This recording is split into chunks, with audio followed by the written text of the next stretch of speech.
Eventually, monsters became friends.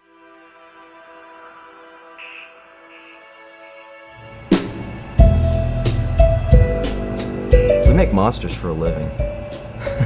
Just letting you know that. Every couple of days you gotta stop and appreciate the fact that you make rubber monsters for a living.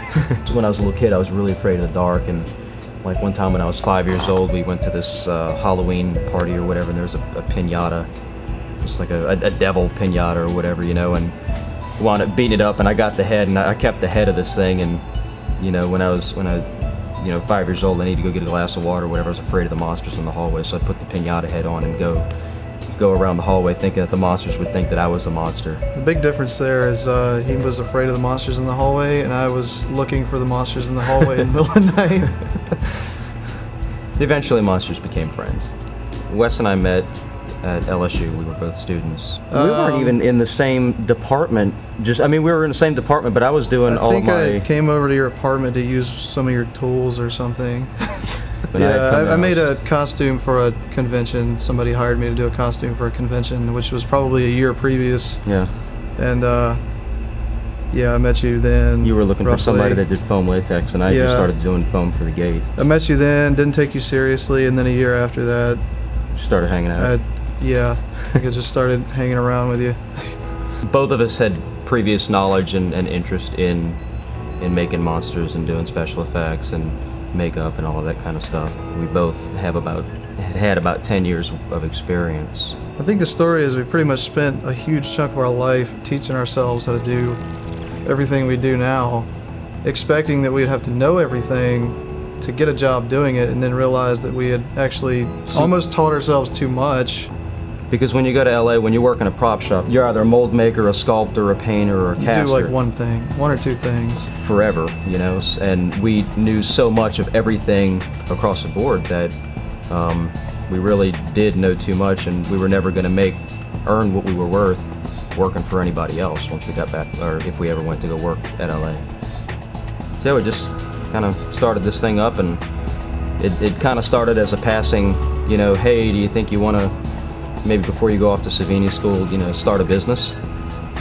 And I think you brushed me off a few times. You thought I was... Actually, I said it was a horrible idea at first. Everybody said that the plan and the business in general was a great idea, and it was all great, and sent us on our way and said, good luck, wish you the best.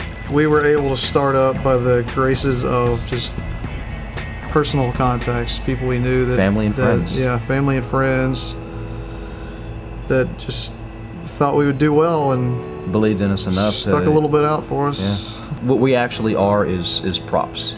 We do props. Props and prosthetics. And prosthetics. Yeah. When we first started, we didn't have a name. I mean, we had CFX, but that name didn't mean anything to anybody. So we had to, you know, pay the bills until we could just meet enough people and network with enough, you know, productions and people in the film industry already.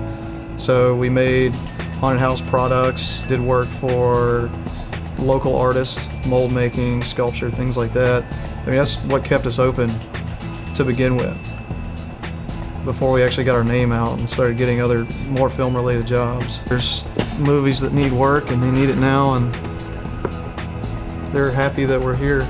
And we're within a lot of people's budgets, where if they had, their only other option really is to go to LA or bring a crew from LA to come and work on their movie specifically, which is, you know, astronomical expense.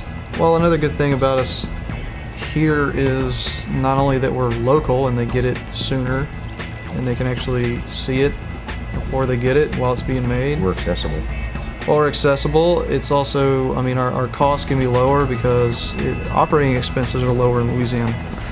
Just general expenses altogether are not as high as they are in California. A lot of times people will call us up and say, hey, you know, I have an idea how to make this mold, and I don't really know what kind of rubber to use, but I want to make it myself. Where can I go? Or, you know, can you steer me clear of any pitfalls? And it's like, you know, we were there. We learned to do what we do by calling other people, and other people being open with information and steering us clear of those pitfalls since then. It's all worth it in the end to know that you're working for yourself and you're doing what you love to do. Well, we've got a website. It's www.compositeeffects.com.